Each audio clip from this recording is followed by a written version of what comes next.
Teacher insults black boy's family background, not knowing his sister is a judge. The autumn breeze rustled through the maple trees lining Roosevelt Middle School's walkway as James Mitchell adjusted his backpack straps for the 100th time that morning. At 13, he stood tall for his age, though his shoulders hunched slightly inward, a physical manifestation of the nervousness that had been building since dawn. The worn leather of his father's old messenger bag, passed down as a good luck charm for his first day, pressed against his hip with each step toward the imposing brick building. If you love your family, subscribe now and join us for more heartwarming moments. The hallways buzzed with the chaotic energy of a new school year. Locker doors clanged, sneakers squeaked against freshly waxed floors, and excited chatter bounced off walls adorned with welcome banners and club announcements. James navigated through clusters of students, many greeting old friends with enthusiastic hugs and high fives, while he searched for room 237, Advanced History with Mrs. Donovan. He'd heard whispers about Mrs. Donovan during orientation. Some older students called her the Dragon Lady for her strict classroom management and uncompromising standards. Others praised her passionate lectures and encyclopedic knowledge of historical events. James, who'd always found comfort in the stories of the past, hoped he'd fall into the latter category of students who appreciated her teaching style. The classroom door stood open, revealing neat rows of desks arranged with military precision. Unlike other rooms James had passed, there were no colorful posters or inspirational quotes adorning the walls. Instead, carefully framed maps and historically significant documents created an atmosphere more suited to a museum than a middle school classroom. At the front, a woman in her mid-50s stood ramrod straight, her salt and pepper hair pulled back in a severe bun that matched her pressed charcoal suit and pearl necklace. "Name?" she asked without looking up from her attendance sheet as James entered the room. "James Mitchell, ma'am," he replied, his voice steady despite the flutter in his stomach. Mrs. Donovan's eyes flickered up, scanning him from head to toe in a fraction of a second before returning to her paperwork. Teacher insults black boy's family background, not knowing his sister is a judge. The autumn breeze rustled through the maple trees lining Roosevelt Middle School's walkway as James Mitchell adjusted his backpack straps for the 100th time that morning. At 13, he stood tall for his age, though his shoulders hunched slightly inward, a physical manifestation of the nervousness that had been building since dawn. The worn leather of his father's old messenger bag, passed down as a good luck charm for his first day, pressed against his hip with each step toward the imposing brick building. If you love your family, subscribe now and join us for more heartwarming moments. The hallways buzzed with the chaotic energy of a new school year. Locker doors clanged, sneakers squeaked against freshly waxed floors, and excited chatter bounced off walls adorned with welcome banners and club announcements. James navigated through clusters of students, many greeting old friends with enthusiastic hugs and high fives, while he searched for room 237, Advanced History with Mrs. Donovan. He'd heard whispers about Mrs. Donovan during orientation. Some older students called her the Dragon Lady for her strict classroom management and uncompromising standards. Others praised her passionate lectures and encyclopedic knowledge of historical events. James, who'd always found comfort in the stories of the past, hoped he'd fall into the latter category of students who appreciated her teaching style. The classroom door stood open, revealing neat rows of desks arranged with military precision. Unlike other rooms James had passed, there were no colorful posters or inspirational quotes adorning the walls. Instead, carefully framed maps and historically significant documents created an atmosphere more suited to a museum than a middle school classroom. At the front, a woman in her mid-50s stood ramrod straight, her salt and pepper hair pulled back in a severe bun that matched her pressed charcoal suit and pearl necklace. "Name?" she asked without looking up from her attendance sheet as James entered the room. "James Mitchell, ma'am," he replied, his voice steady despite the flutter in his stomach. Mrs. Donovan's eyes flickered up, scanning him from head to toe in a fraction of a second before returning to her paperwork. "Third row, second seat from the front, Mr. Mitchell. I arrange my students alphabetically to optimize attendance taking and classroom management." James slipped into his assigned seat, carefully placing his notebook and freshly sharpened pencils on the desk. Around him, other students filtered in, each receiving the same clinical welcome and seating assignment. He couldn't help but notice how Mrs. Donovan's tone shifted ever so slightly when addressing certain students, warmer, almost maternal, when speaking to Emma Blackwood, whose father was the school board president, or Thomas Anderson, whose mother headed the local hospital. As the final bell rang, Mrs. Donovan closed the door with a decisive click and turned to face the class. Welcome to Advanced History. This course will challenge you to think critically about the events that shaped our world and the forces that continue to influence our society today. I have extremely high expectations for all of you, though experience has taught me that some students are better equipped to meet those expectations than others. Her gaze swept across the room, lingering momentarily on James and a handful of other students. Though her expression remained neutral, something in her eyes made James's skin prickle uncomfortably. He'd seen that look before, the carefully masked judgment, the subtle shift in demeanor that spoke volumes without saying a word. The first assignment seemed simple enough, a personal essay about family values and their influence on historical events. Mrs. Donovan paced the aisles as she explained, her heels clicking against the linoleum floor. Your family background shapes your understanding of history, your values, and ultimately, your potential for success in this course and beyond. James began taking notes, his pencil moving swiftly across the paper as Mrs. Donovan continued. Consider, for instance, how different family structures throughout history have influenced societal development. Some families, she paused near James's desk, may face certain challenges that impact their children's academic achievement. The implications in her tone made James's hand freeze mid-sentence. Around him, a few students shifted uncomfortably in their seats, while others seemed oblivious to the undercurrent of prejudice in their teacher's words. James forced himself to keep writing, even as his mind raced with memories of his sister Sarah's words about subtle discrimination and the importance of maintaining dignity in the face of prejudice. The morning progressed, with Mrs. Donovan outlining her extensive classroom rules and expectations. Each point seemed designed to establish her absolute authority, with special emphasis on proper behavior and appropriate academic conduct.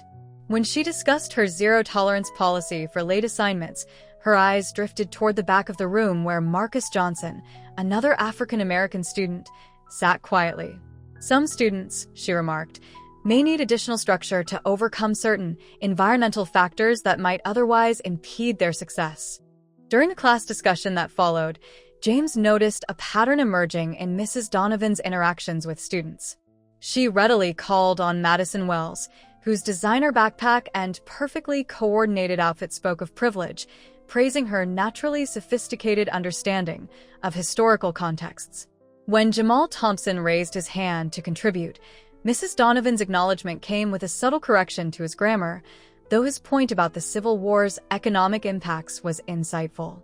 The discussion turned to family influence on historical figures, and Mrs. Donovan used it as an opportunity to expound on her views about proper upbringing. Her examples consistently pointed to historical figures from wealthy, traditional families, while glossing over or diminishing the achievements of those who had risen from humble beginnings. Consider, class, how the careful guidance of proper family values shaped the character of our founding fathers, she said, writing key points on the whiteboard in her precise handwriting. George Washington's privileged upbringing provided him with the education and moral foundation necessary for leadership. James thought of Frederick Douglass, who had taught himself to read in secret and risen from slavery to become one of America's greatest orators and abolitionists. He raised his hand, waiting patiently to be acknowledged. Mrs. Donovan's eyes swept past him several times before finally, with apparent reluctance, she called on him. "Yes, Mr. Mitchell?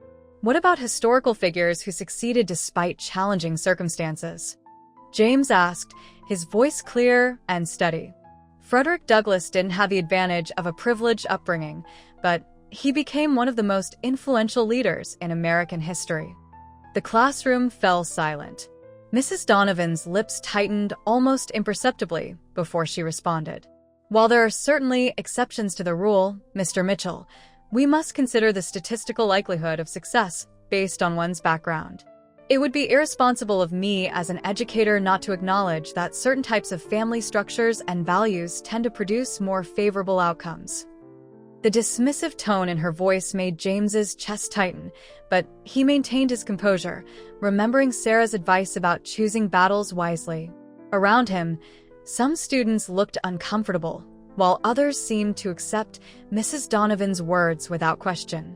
As the class period drew to a close, Mrs. Donovan assigned their first major project, a presentation on family values throughout American history, with an emphasis on successful family models. The requirements she outlined seemed designed to highlight traditional, wealthy families while minimizing the achievements of those who had overcome systemic barriers. Remember, she concluded, her gaze sweeping across the room, your own family background will inevitably influence your perspective on this assignment. Some of you may need to work harder to overcome certain limitations in your understanding of proper historical context. The bell rang, and students began gathering their belongings. James moved deliberately, taking care to organize his materials while processing the morning's events. As he approached the door, Mrs. Donovan called out to him, "Mr. Mitchell, a moment, please." James turned, maintaining eye contact despite his desire to leave as quickly as possible.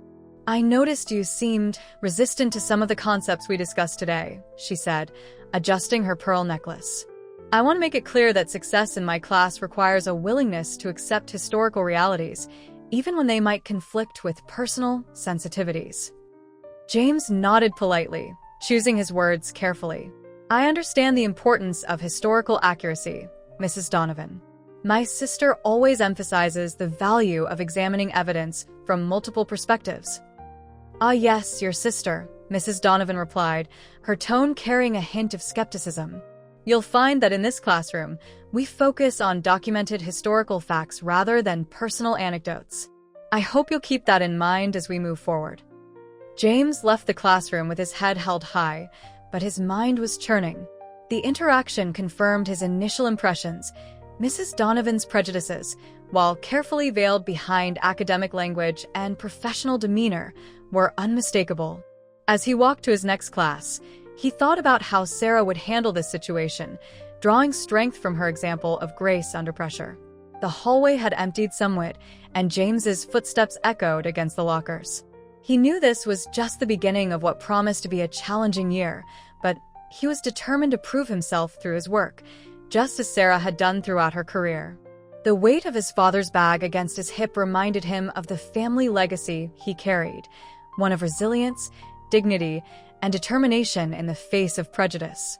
The assignment weighed heavily on James's mind as he sat at his desk that evening, the soft glow of his lamp creating a warm circle of light in the otherwise dim room. The blank document on his laptop screen seemed to mock him, cursor blinking steadily as he contemplated how to approach the essay about family influence. Through his open window, the distant sound of city traffic mingled with the rustle of leaves, a gentle reminder of the world beyond his current struggle. His eyes drifted to the framed photograph on his desk, a moment captured from Sarah's swearing-in ceremony 3 years ago. She stood proud in her judicial robes, her smile radiating the quiet confidence that had carried her from their modest beginnings to the federal courthouse. James remembered that day vividly, the way their mother had cried silently in the front row, the proud set of their father's shoulders as he watched his daughter take her oath, and the warmth in Sarah's voice as she credited their family's unwavering support for her success. His fingers found the keyboard with renewed purpose. If Mrs. Donovan wanted an essay about family values and their impact on success, he would give her one, not with anger or defiance, but with the honest pride he felt in his family's journey. The words began to flow, painting a picture of the Mitchell family's legacy of determination and mutual support. "In our family," he wrote, "success isn't measured by the size of our house or the brands we wear, but by the impact we have on others' lives. My sister Sarah taught me this lesson long before she became the Honorable Judge Mitchell. Even when she was struggling through law school, working 2 jobs, and studying late into the night, she always made time to help me with my homework or listen to my problems." James described the weekly ritual they maintained even now, Sunday dinners where Sarah would share stories from her courtroom, not just the dramatic moments, but the small victories that made a difference in people's lives. He wrote about how she fought for juvenile justice reform, working to ensure that young people from all backgrounds had opportunities for rehabilitation rather than mere punishment. The essay flowed naturally as he recalled specific moments, Sarah defending him against neighborhood bullies when he was 7, teaching him to stand up for himself with dignity rather than violence, the way she'd guided him through their father's illness 2 years ago, showing him how to be strong while still acknowledging his fears, her patient explanations of complex legal concepts when he asked about her cases, never talking down to him despite their age difference. As midnight approached, James read through his work one final time. The essay wasn't just about Sarah's achievements, it was about the values that had shaped their family across generations. He wrote about their grandfather, who had worked as a janitor while attending night school, and their grandmother, who had taught herself to read English by studying newspaper articles during her lunch breaks at the diner where she waited tables. These stories, he concluded, aren't just family history. They're proof that success comes from character, determination, and the support of those who believe in you. My sister didn't succeed despite our family background. She succeeded because of the values our family instilled in us: integrity, perseverance, and the responsibility to lift others as you climb. The next morning, James arrived early to history class, his essay printed and proofread multiple times. He watched as other students filtered in, some clutching hastily completed papers, others discussing how their parents had helped them research their family histories. Madison Wells breezed in, announcing that her father had provided her with their complete family tree, tracing their lineage back to the Mayflower. Mrs. Donovan began collecting the essays, her expressions shifting subtly as she glanced at each submission. When she reached James's desk, her eyebrows lifted slightly at the length of his paper. "My, Mr. Mitchell, you certainly had a lot to say about your family," she remarked, her tone carrying a hint of skepticism that made several students glance in his direction. The class proceeded with their usual discussion of historical events, but James noticed Mrs. Donovan reading through the essays during quiet moments. Her pen moved across the pages, leaving red marks that seemed particularly abundant on certain papers. When she reached his essay, her frown deepened, and she began writing extensive notes in the margins. During their break, James overheard her speaking quietly to Mrs. Henderson, the English teacher in the hallway. "Some of them have quite active imaginations," she was saying, her voice carrying just enough to reach his ears. "One would think having a family member on the federal bench would be something we'd have heard about before." The following day, Mrs. Donovan announced that she would be sharing excerpts from selected essays to discuss how different family backgrounds influenced historical perspectives. She began with Madison's paper, praising its well-documented genealogical connections and clear understanding of traditional American values. Thomas Anderson's essay about his family's business empire received similar acclaim, with Mrs. Donovan emphasizing how proper family structures create generational success. When she reached James's essay, her tone shifted noticeably. "Mr. Mitchell has provided us with an interesting narrative," she began, adjusting her glasses. "While creative writing certainly has its place, this assignment was meant to focus on factual family histories and their influence on historical understanding." James sat perfectly still, his face carefully neutral as Mrs. Donovan continued. He describes his sister as a federal judge known for juvenile justice reform, quite an extraordinary claim. Her emphasis on the word claim made several students turn to look at James, some with curiosity, others with growing doubt. "While it's admirable to have high aspirations," Mrs. Donovan continued, "we must be careful not to confuse wishful thinking with historical reality. Some students might feel tempted to embellish their family stories to match what they perceive as more desirable narratives." The room had grown uncomfortably quiet. James could feel the heat rising in his face, but he maintained his composure, remembering how Sarah handled prejudice in her own career, with dignity and unwavering confidence in the truth. "Mrs. Donovan," he said quietly but clearly, raising his hand first as protocol demanded. "Everything in my essay is true. My sister, Sarah Mitchell, was appointed to the federal bench 3 years ago. She currently serves in the Eastern District." The teacher's lips tightened into a thin line. Mr. Mitchell, while I appreciate your commitment to your story, making such specific claims only makes your embellishments more problematic. Perhaps we should discuss this after class. I have pictures from her swearing-in ceremony, James offered, reaching for his phone, and newspaper articles about her appointment. That won't be necessary, Mrs. Donovan cut him off sharply. This isn't a court of law requiring evidence. This is a history class, and we're discussing the importance of understanding how family background influences historical perspectives. Your essay, while creative, suggests a need to compensate for certain realities with fiction. The dismissal in her voice was clear, and James felt a familiar knot forming in his stomach, the same sensation he'd experienced when people underestimated or dismissed him because of his race. But underneath the hurt, anger began to simmer. Not the hot, explosive kind that led to rash actions, but the slow-burning determination that Sarah had taught him to channel into productive resistance. As Mrs. Donovan moved on to discuss other essays, James quietly opened his notebook and began documenting the interaction, recording her exact words and the time. Sarah had always emphasized the importance of maintaining detailed records when facing discrimination, no matter how subtle. The rest of the class period passed in a blur of barely contained emotions.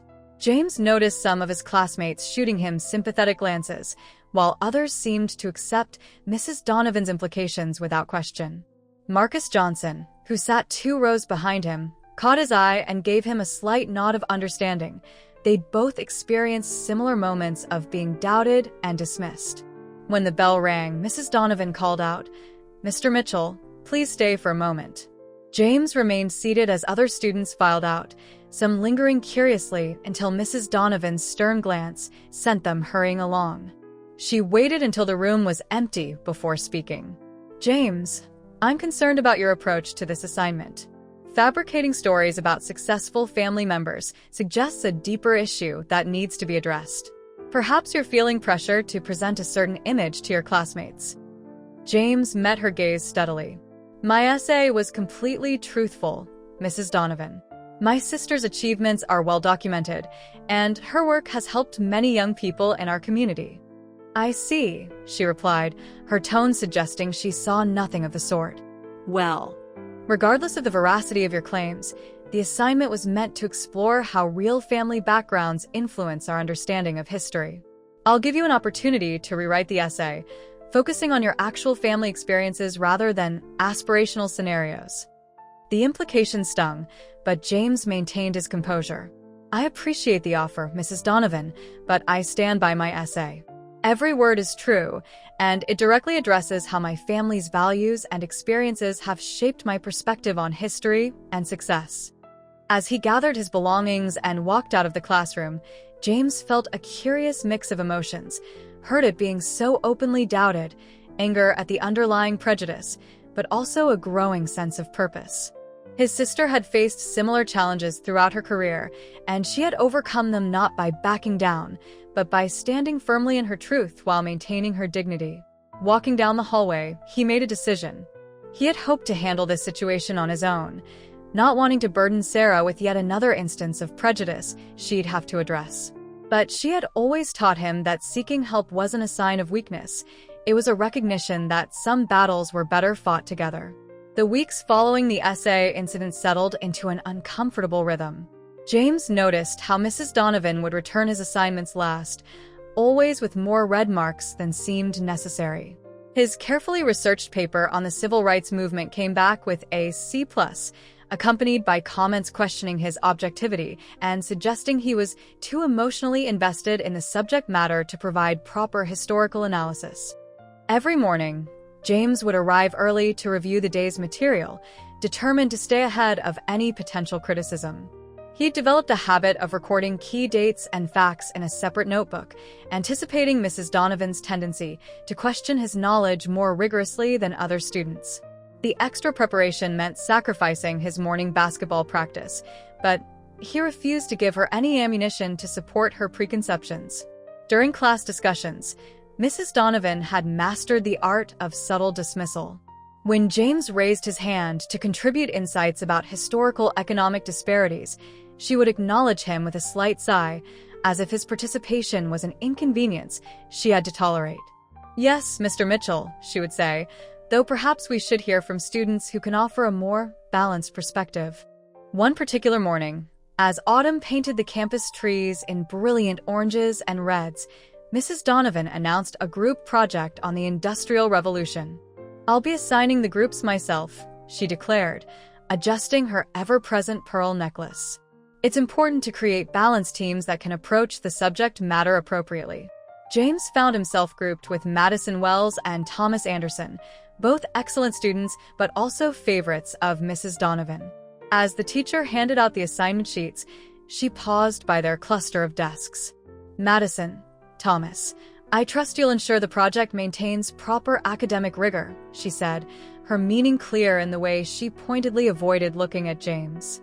During their first group meeting in the library, James presented his research on child labor laws and their impact on working-class families during industrialization. He'd spent hours compiling statistics and first-hand accounts, drawing parallels to modern labor rights issues. Madison and Thomas exchanged glances as he spoke, their discomfort visible. "That's interesting," Madison said carefully, but Mrs. Donovan specifically mentioned focusing on the positive aspects of industrial progress. "Maybe we should stick to discussing technological advancements and economic growth." "The assignment guidelines don't specify that," James pointed out, pulling up the rubric on his laptop. "They ask for a comprehensive analysis of social and economic impacts." Thomas shifted in his seat. "Look, James, we all know Mrs. Donovan has certain expectations. Madison and I have had her before in other advanced classes. If we want a good grade, we should probably focus on the aspects she prefers." James felt his frustration rising but kept his voice steady. "Shouldn't we present the complete historical picture? That's what real historians do. Examine all aspects of an event, not just the comfortable parts." "That's exactly the kind of attitude that makes Mrs. Donovan say you're too emotional about these topics," Madison blurted out, then immediately looked embarrassed. "I mean, she's mentioned in the teacher's lounge that some students have trouble maintaining academic distance from certain historical subjects." The revelation that Mrs. Donovan had been discussing him with other teachers shouldn't have surprised James, but it still felt like a punch to the gut. He thought of Sarah's advice about documenting everything and made a mental note to add this conversation to his growing record of incidents. During their next class, Mrs. Donovan called for project updates.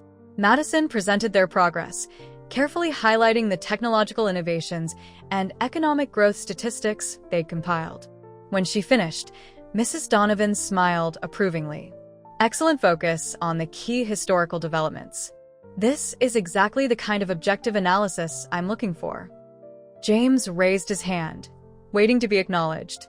When Mrs. Donovan finally nodded in his direction, her expression already guarded, he spoke clearly. "I've found some interesting primary sources about working conditions during this period. Contemporary accounts from factory workers and their families offer valuable insights into the social impact of industrialization." "Mr. Mitchell," Mrs. Donovan interrupted, her tone carrying that familiar note of condescension. "While social history has its place, this project should focus on verified historical facts rather than emotional appeals. Perhaps you could redirect your research toward patent records or manufacturing statistics." The tension in the classroom had become almost tangible. Some students shifted uncomfortably in their seats, while others seemed to study their notebooks with unusual intensity. James noticed Marcus Johnson nodding slightly from his seat near the window, a silent gesture of support. "These are verified historical facts," James responded, maintaining his composure. "The Library of Congress has extensive collections of worker testimonies and factory inspection reports. They're primary sources, just like patent records." Mrs. Donovan's lips tightened into a familiar thin line. "I think, Mr. Mitchell, that you're missing the point of this exercise. Historical analysis requires detachment from personal biases. Your persistent focus on certain aspects of history suggests an inability to maintain that professional distance." The implication hung in the air that his race somehow prevented him from being objective about historical issues. James felt the familiar pressure building in his chest, the frustration of facing prejudice wrapped in academic language and professional demeanor. Later that week, During a lecture on immigration patterns, Mrs. Donovan's subtle discriminatory behavior reached a new level. She was discussing various waves of European immigration, emphasizing how different groups had properly assimilated into American society. "Consider how these families maintained strong values and work ethics," she said, pacing between the rows of desks. Their success stories demonstrate the importance of embracing traditional American culture and standards. James thought about his own family's history, of his great-grandmother, who had worked as a seamstress while teaching herself to read, of his grandfather's quiet dignity as he faced discrimination while building a better life for his children. Before he could stop himself, his hand was in the air. Mrs. Donovan's sigh was audible as she called on him. "Yes, Mr. Mitchell? What about the contributions of non-European immigrants and their descendants?" he asked. Many families maintained their cultural traditions while still contributing significantly to American progress.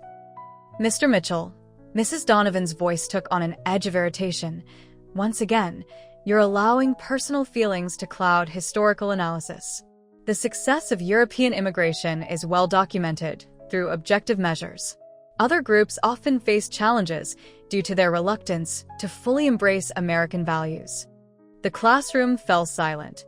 Even Madison Wells, usually quick to agree with Mrs. Donovan, looked uncomfortable. James felt his hands curl into fists under his desk but forced them to relax, remembering Sarah's words about choosing battles wisely. "Speaking of American values," Mrs. Donovan continued, her voice taking on a honeyed tone that James had learned to dread, "perhaps this would be a good moment to discuss how certain family structures and cultural practices can inhibit academic success. Some students might benefit from understanding how their background influences their ability to grasp historical concepts objectively." The rest of the class passed in a blur of barely contained emotions. James mechanically took notes, his pencil pressing so hard against the paper that he nearly tore through it. After class, as he gathered his belongings, he overheard Mrs. Donovan speaking to another student about the importance of maintaining academic standards despite pressure to lower expectations for certain demographics. That evening, as James sat at his desk trying to focus on homework, the weight of the situation finally became too heavy to bear alone. He'd been reluctant to involve Sarah, knowing how busy she was with a high-profile case, but Mrs. Donovan's behavior was affecting not just his grades, but his entire educational experience. He pulled out his notebook, where he'd been documenting the incidents, the subtle comments, the unfair grading, the way she undermined his contributions while praising similar points made by other students. Reading through the entries, he realized this wasn't just about him anymore. If Mrs. Donovan treated him this way, how many other students had faced similar discrimination? The sound of Sarah's key in the front door downstairs made his decision for him. He could hear her familiar footsteps, tired but purposeful, as she made her way up to check on him as she did every evening, no matter how exhausted she was from court. James gathered his documentation and took a deep breath. It was time to share what had been happening, not just for his sake, but for every student who might face Mrs. Donovan's prejudice in the future. His sister's voice carried up the stairs, warm and encouraging despite the long day he knew she'd had. "James, how about a study break? I brought those cookies you like from the bakery near the courthouse." Looking at the careful records he'd kept, James felt a surge of determination. Sarah had always taught him that standing up to discrimination wasn't just about defending yourself, it was about creating change that would help others. As he heard her approaching his room, he straightened his shoulders, ready to tell her everything. The morning dawned gray and drizzly, matching James's mood as he prepared for another day in Mrs. Donovan's class. He'd spent extra time on his presentation about the Civil War's economic impact on different regions, triple-checking his sources and practicing his delivery until the words flowed naturally. The manila folder containing his research felt heavy in his hands, weighted with both preparation and apprehension. The classroom was already half full when he arrived, the usual morning chatter subdued by the nervous energy that always preceded student presentations. Madison Wells was at her desk, flipping through flashcards, while Thomas Anderson fiddled with his tablet, presumably reviewing his slides one last time. James took his seat, carefully arranging his materials as Mrs. Donovan entered the room, her heels clicking against the linoleum in their familiar rhythm. "Good morning, class," she began, surveying the room with her characteristic scrutiny. "Today's presentations should demonstrate your ability to analyze historical events objectively, supporting your conclusions with proper academic sources." Her gaze lingered on James for a moment longer than necessary. "Remember, we're looking for scholarly analysis, not emotional interpretations." Madison presented first, delivering a polished discussion of industrial advantages in the North. Mrs. Donovan nodded approvingly throughout, particularly when Madison emphasized how superior social structures and values contributed to Northern prosperity. "Excellent work, Miss Wells," she commented. "A perfect example of maintaining academic distance while analyzing complex historical factors." Thomas followed with his presentation on Southern agricultural economics, carefully avoiding any mention of slavery beyond a brief reference to labor systems of the era. Mrs. Donovan's smile grew wider as he focused on technical aspects of cotton production and trade relations. "Very good, Mr. Anderson. Your ability to focus on concrete economic data rather than controversial social factors is commendable." When James's turn came, he approached the front of the room with measured steps, his father's words echoing in his mind. "Stand tall, speak truth, and let your work speak for itself." He began his presentation by laying out his methodology, explaining how he'd cross-referenced economic data with contemporary accounts from multiple perspectives. The economic disparity between regions, he explained, displaying a carefully constructed graph, was influenced by numerous interconnected factors. While industrial capacity played a crucial role, we can't fully understand the economic dynamics without examining how the institution of slavery affected both Northern and Southern development. Mrs. Donovan's expression tightened, but James continued, his voice steady. "Primary sources from the period show how different economic systems created lasting impacts on infrastructure, education, and social mobility.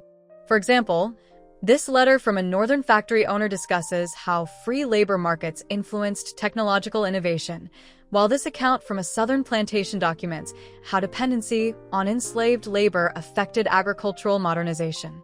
"Mr. Mitchell," Mrs. Donovan interrupted, her voice sharp.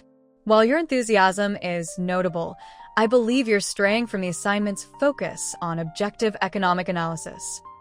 "These are economic analyses," James responded, gesturing to his meticulously compiled data. "The documents I'm citing include specific figures about production costs, market prices, and investment patterns. The social context helps explain why these economic differences developed."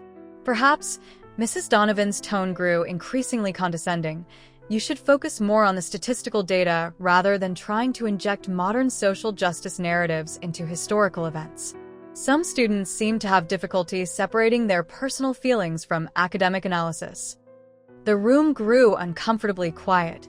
James could feel his classmates' eyes on him, some sympathetic, others uncertain.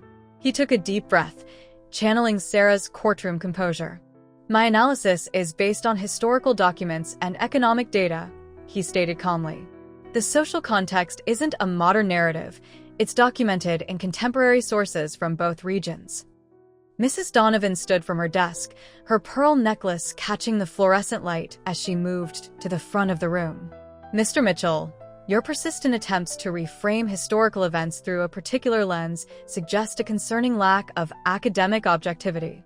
Some students," she paused, her implication clear in her tone, "seem to struggle with maintaining proper scholarly distance from certain historical topics." James felt the familiar pressure building in his chest, but his voice remained steady. "The economic data supports my analysis. I have sources from the period that directly connect these factors." "What you have," Mrs. Donovan cut in, "is a clear example of how personal bias can interfere with historical understanding. Perhaps if you came from a background with stronger academic traditions, you would better understand the importance of objective analysis." The words hung in the air like smoke, their implications impossible to ignore. Several students gasped softly, while others stared intently at their desks. Marcus Johnson, from his seat near the window, muttered something under his breath that sounded like, "Not again." James stood perfectly still, feeling the weight of the moment. Every fiber of his being wanted to respond with the anger that coursed through his veins, but Sarah's voice echoed in his mind. They expect anger. Show them dignity instead. My background, he said quietly but clearly, includes a federal judge who taught me the importance of examining evidence from all angles. The sources I've cited are from the Library of Congress and university archives. My analysis follows standard historical methodology. Mrs. Donovan's face flushed slightly. Again with these fantastic claims about your family. Mr. Mitchell, continuing to fabricate stories about successful relatives only underscores my point about proper academic standards. Some students resort to invention when they feel inadequate about their actual circumstances. The words struck like physical blows, but James remained upright, his grandfather's dignity flowing through his veins. Everything I've said about my sister is true. My analysis is supported by historical evidence. If you'd like to discuss the actual content of my presentation rather than making assumptions about my family, I'm happy to continue. That's quite enough, Mrs. Donovan snapped. Take your seat, Mr. Mitchell. We'll discuss your grade and your attitude after class. Clearly, some students need additional guidance in understanding appropriate academic behavior. The rest of the class period passed in a blur. James sat at his desk, mechanically taking notes while his mind raced. He'd faced discrimination before, the suspicious glances in stores, the assumptions about his abilities in sports versus academics, but never had it been so persistent, so systematically wielded by someone in authority. When the final bell rang, James gathered his material slowly, knowing what was coming. Sure enough, Mrs. Donovan's voice cut through the shuffling of departing students. Mr. Mitchell remained seated. She waited until the room had emptied before approaching his desk.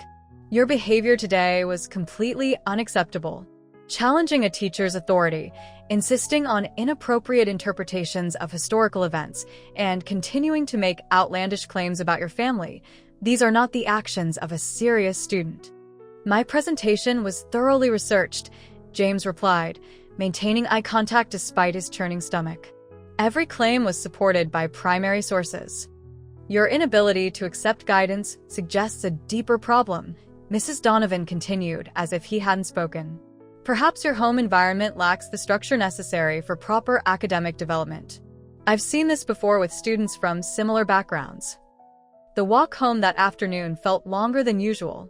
The autumn wind had picked up, sending leaves skittering across the sidewalk as James replayed the day's events in his mind.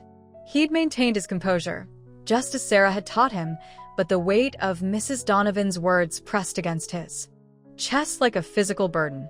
When he opened the front door, the house was quiet except for the distant sound of Sarah's voice drifting down from her home office.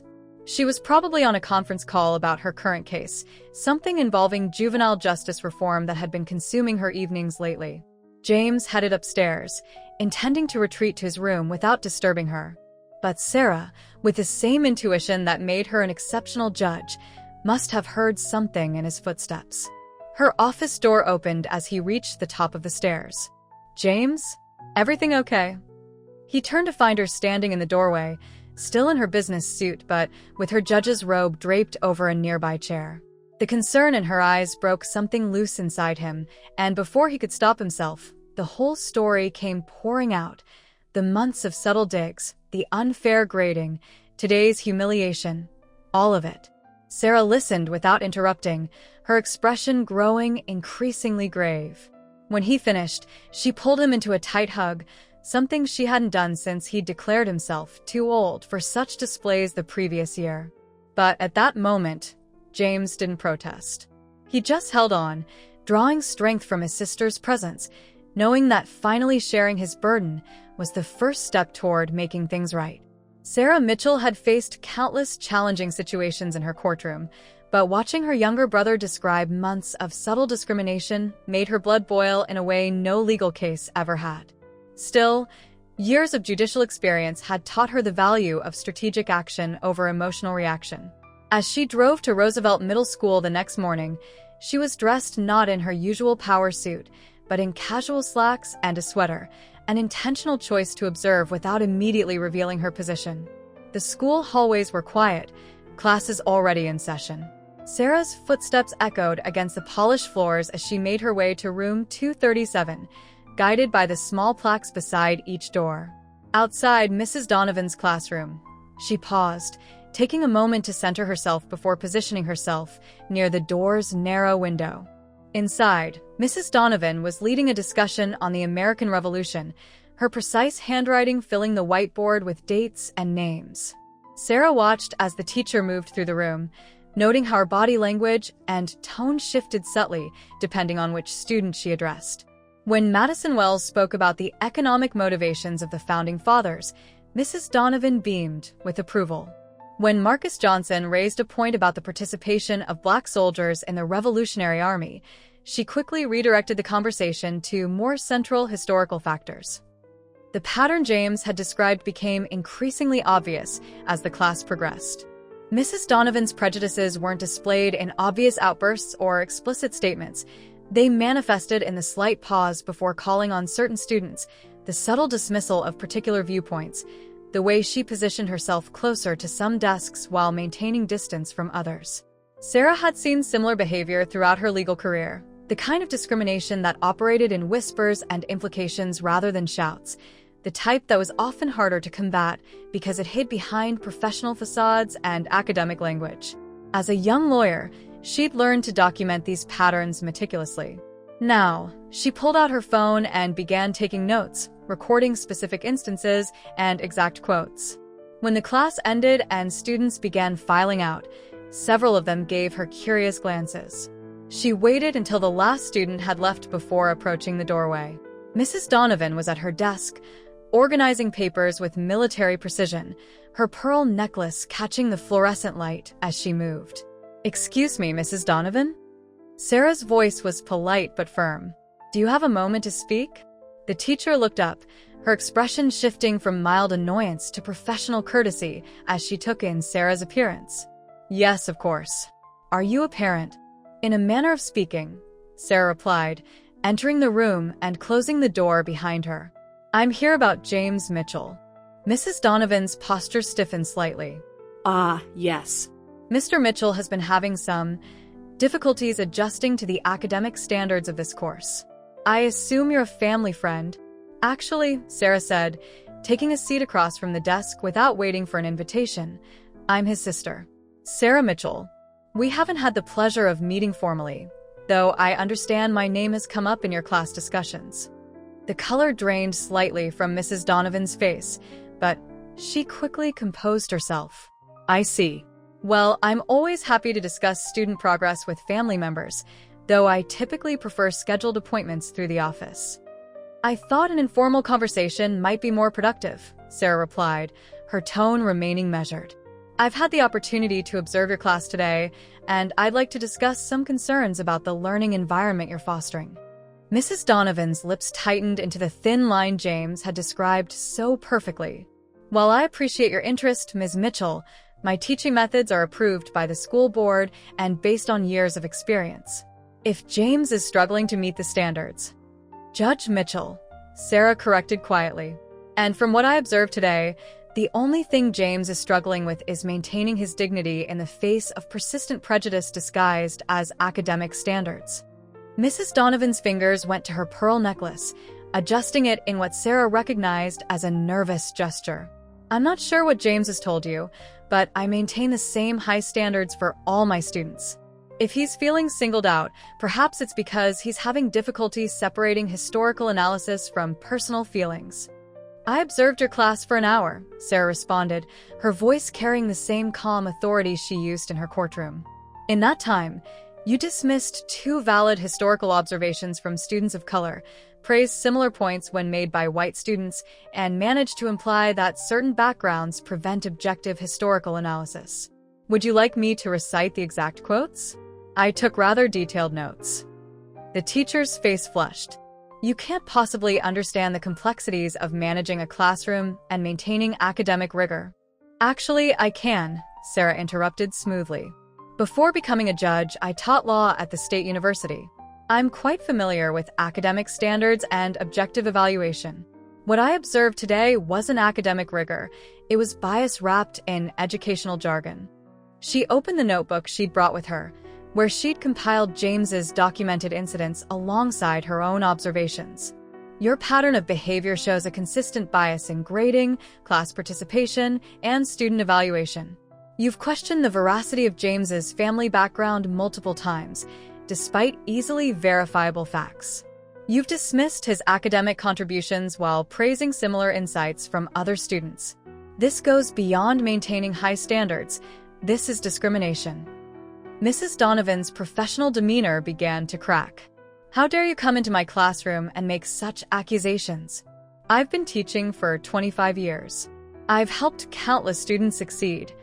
Selective success isn't educational excellence, Sarah countered, her voice remaining level. You're right that you've helped many students succeed, primarily those who fit your preconceived notion of what a successful student looks like. But education should lift all students, not just those who confirm your biases. She pulled out several papers from her folder, copies of James's assignments alongside similar work from other students. I've reviewed these assignments. James's analysis is thorough, well-researched, and properly documented. Yet you've consistently graded his work lower than comparable submissions from his peers. Would you care to explain the discrepancy? Mrs. Donovan's hands trembled slightly as she pushed the papers away. Different students receive different grades based on their understanding of the material. Based on their names, their race, their family background. Sarah's voice remained calm, but her eyes held the intensity that had made her reputation in the courtroom. Because the evidence suggests those factors influence your grading more than academic merit. A heavy silence fell over the classroom. Outside, the sound of students changing classes filtered through the closed door, a reminder of the young lives being shaped by the attitudes and actions within these walls. I've never, Mrs. Donovan began, then stopped, seeming to realize the weakness of any defense she might offer. My methods have always been considered successful by the administration. Success shouldn't come at the cost of students' dignity, Sarah replied. Each time you dismiss a student's contribution because of their background, each time you question their abilities based on prejudice rather than performance, you're not just failing that student. You're failing your profession and the principles of education itself. She leaned forward slightly, her voice taking on the tone she often used when addressing juvenile offenders, firm but offering a path to redemption. I'm not here to end your career, Mrs. Donovan. I'm here because every student in your classroom deserves an equal opportunity to learn and grow, including my brother, including every child who doesn't fit your predetermined model of success. The clock on the wall ticked loudly in the silence that followed. Mrs. Donovan sat perfectly still, her usual confidence visibly shaken. When she finally spoke, her voice was barely above a whisper. What do you want from me? I want you to examine your biases, Sarah answered. I want you to recognize that excellence comes in many forms and that your role as an educator is to nurture potential, not suppress it. And I want you to understand that if your behavior toward James or any other student continues to reflect prejudice rather than professional judgment, our next conversation will be much less informal. The silence in room 237 felt different after Sarah Mitchell's departure.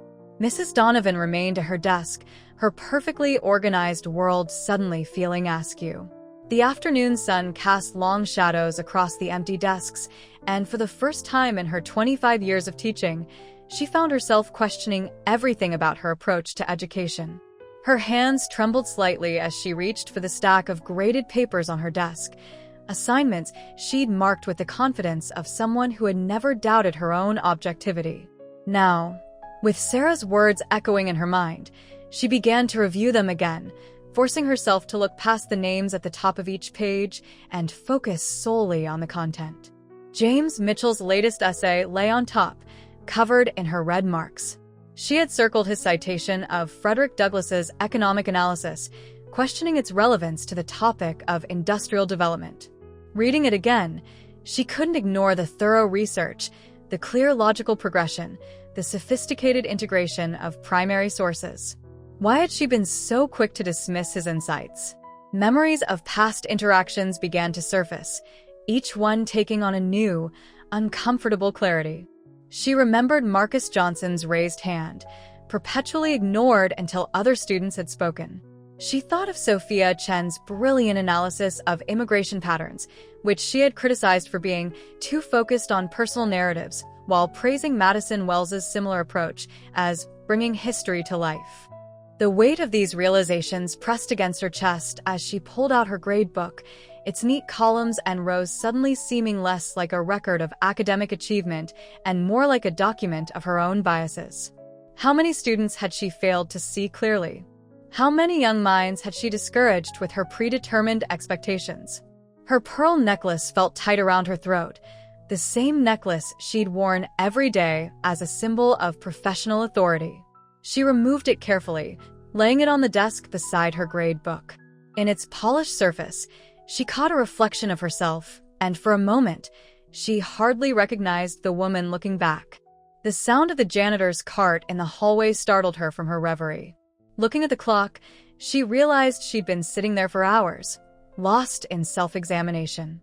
The school day had ended long ago, but her real work was just beginning. With hands that had steadied somewhat, she began pulling files from her cabinet, years of lesson plans, assignments, and evaluation criteria. Each document represented choices she had made, assumptions she had held, standards she had believed were purely academic but now revealed themselves to be something else entirely. She found herself remembering her own early days of teaching, fresh out of college with idealistic visions of shaping young minds.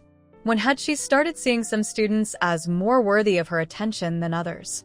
When had she begun masking prejudice behind academic expectations? A particular memory surfaced, her first year of teaching in a different school. There had been a student, Michael Washington, whose insights into historical events had been remarkable. She had encouraged him then, delighted in his success. But somewhere along the way, she had changed. Experience hadn't made her a better teacher. It had calcified her biases into what she called standards. The next morning arrived with the weight of necessary change. Mrs. Donovan arrived earlier than usual, her pearl necklace absent for the first time in years. She began reviewing her upcoming lessons with new eyes, questioning every assumption, every example, every standard she had taken for granted. When her first class filed in, the students noticed something different about their teacher. The usual air of rigid authority had been replaced by something more thoughtful, more uncertain. James Mitchell took his seat quietly, his expression guarded but curious at the change in her demeanor. "Before we begin today's lesson," Mrs. Donovan said, her voice lacking its usual assertiveness, "I'd like to discuss something important." She paused, gathering courage for what needed to be said.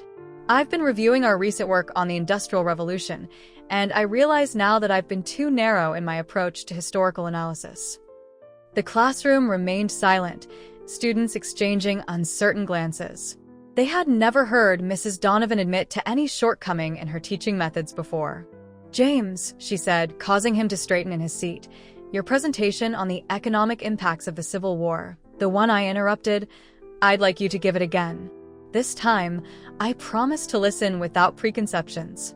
The surprise on James's face was matched by the murmurs of his classmates. Mrs. Donovan continued, "And after that, I think we need to expand our discussion to include perspectives I've previously overlooked." Throughout the day, Mrs. Donovan found herself noticing things she had previously ignored or dismissed. She saw the way Marcus Johnson's eyes lit up when discussing the contributions of Black inventors during the Industrial Revolution. She recognized the depth of analysis in Sophia Chen's connections between immigration patterns and economic development. During her planning period, she began revising her curriculum, not just for show but with genuine intent to create a more inclusive historical narrative. She found herself reaching out to colleagues, particularly those she had previously dismissed as too focused on social aspects of history. The process was uncomfortable, forcing her to confront decades of ingrained beliefs and behaviors. Each revelation of her own bias felt like a personal failure, but Sarah Mitchell's words kept returning to her. Success shouldn't come at the cost of students' dignity. That evening, long after the students had gone home, Mrs. Donovan sat at her desk writing personal notes to students she had misjudged. The task was daunting. How does one apologize for years of subtle discrimination? How does one acknowledge harm done while committing to do better? To James, She wrote with particular care, "Your analysis of historical events has always been thorough and insightful. I failed to recognize this because I was looking through a lens clouded by my own prejudices. Your work deserves to be evaluated on its merit, and I commit to doing so from now on." The next few days brought more challenges and revelations. She found herself stopping mid-sentence during lectures, catching herself falling into old patterns of thinking. She began actively seeking out contributions from students she had previously overlooked, discovering perspectives that enriched class discussions in ways she hadn't imagined possible. Some of her colleagues noticed the change, particularly those who had shared her previous attitudes. When they made familiar comments about maintaining standards, she found herself speaking up, challenging the coded language she had once used herself. The transformation wasn't easy or immediate. Years of ingrained behavior didn't disappear overnight. There were moments of defensiveness, times when she caught herself wanting to retreat to the comfort of her old certainties. But each time she looked at her students, really looked at them, she remembered the truth Sarah Mitchell had forced her to face, that her role as an educator was to nurture potential, not suppress it. One afternoon, as she watched James confidently leading a class discussion about the economic factors of the civil rights movement, Mrs. Donovan realized something fundamental had shifted within her. The pride she felt in his academic achievement wasn't despite her previous expectations. It was because she had finally allowed herself to see him and all her students clearly. Her grade book, once a record of rigid standards, began to reflect a more nuanced understanding of academic excellence. The red pen she wielded became a tool for constructive feedback rather than criticism, and her classroom gradually transformed into a space where diverse perspectives enriched rather than challenged her authority. On a crisp autumn morning, the Roosevelt Middle School's conference room took on an unusual atmosphere of anticipation.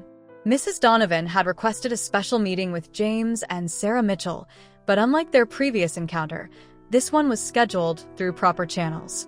She had spent weeks preparing for this moment, gathering evidence of her efforts to transform not just her teaching methods, but the entire culture of her classroom.